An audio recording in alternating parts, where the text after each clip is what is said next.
Assalamu alaikum wa rahmatullahi ta'ala wa barakatuh. Chers élèves, aujourd'hui, technique usuelle de la division euclidienne dont le diviseur est décimal. Alors, cherchons aujourd'hui le quotient ou bien calculer le quotient de 25,64 divisé par 1,3. Lorsque je vais poser cette opération, je vais faire la remarque que le 1,3 c'est un diviseur qui est un nombre décimal. Donc cette division dont le diviseur n'est pas un nombre entier naturel, qu'est-ce que je dois faire? Je dois rendre ce nombre décimal un nombre entier naturel. Comment je vais faire? Alors pour éliminer cette virgule, je dois multiplier ce diviseur par 10. Alors, ce que je vais faire au diviseur, je dois le faire en même temps au dividende pour ne pas changer ma division. D'accord? On doit le multiplier par le même nombre. Ici, on va multiplier par 10 le diviseur et le dividende. Alors, voilà, 1,3, je dois la multiplier par 10 et 25,64, je dois la multiplier par 10. Alors, pour éliminer la virgule et trouver une division équivalente qui va être 25,64. Lorsque je la multiplie par 10, ça va devenir 256,4. Et 1,3 fois 10, ça va devenir 13.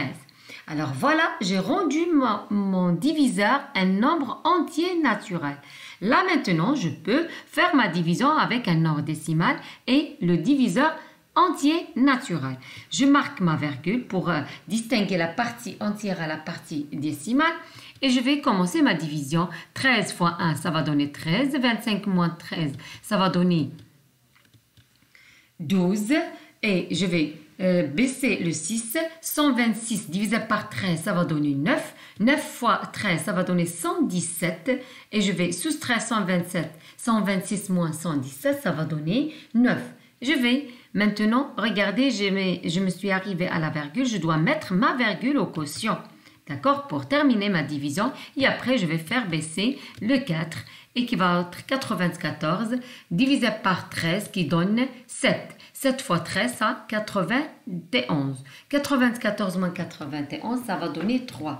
Alors là, je vais m'arrêter ou bien je peux arrêter ma division en gardant un seul chiffre après la virgule. C'est 19,7 et le quotient approché au dixième.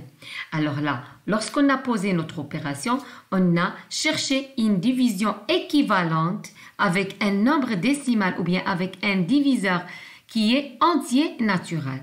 Alors, faisons rassembler toutes nos idées. Alors, pour diviser 25,64 divisé par 1,3, on a dit qu'on doit la multiplier par 10. Pourquoi? Pour éliminer la virgule.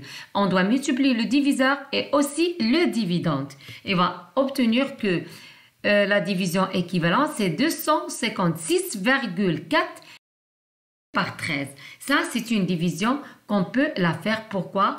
Parce que la division une division, on doit toujours poser une opération avec un diviseur entier naturel. Il ne faut jamais poser une division avec un diviseur décimal. Qu'est-ce qu'on doit faire? On doit toujours chercher ou bien éliminer la virgule de diviseur en multipliant le diviseur et le dividende par 10 ou bien par 100 ou bien par 1000 selon le nombre de chiffres après la virgule du diviseur. Alors, on regarde le diviseur, combien de chiffres après la virgule on a. Si on a un seul chiffre, on doit multiplier par 10. Si on a deux chiffres après la virgule, on va multiplier par 100. Si on a trois chiffres, on doit multiplier par 1000. Mais à condition de multiplier le diviseur et le dividende par le même nombre pour ne pas changer la division. D'accord? Alors, c'est tout ce que je pourrais vous dire pour une division dont le diviseur est décimal. Je vous laisse à la prochaine, Inch'Allah.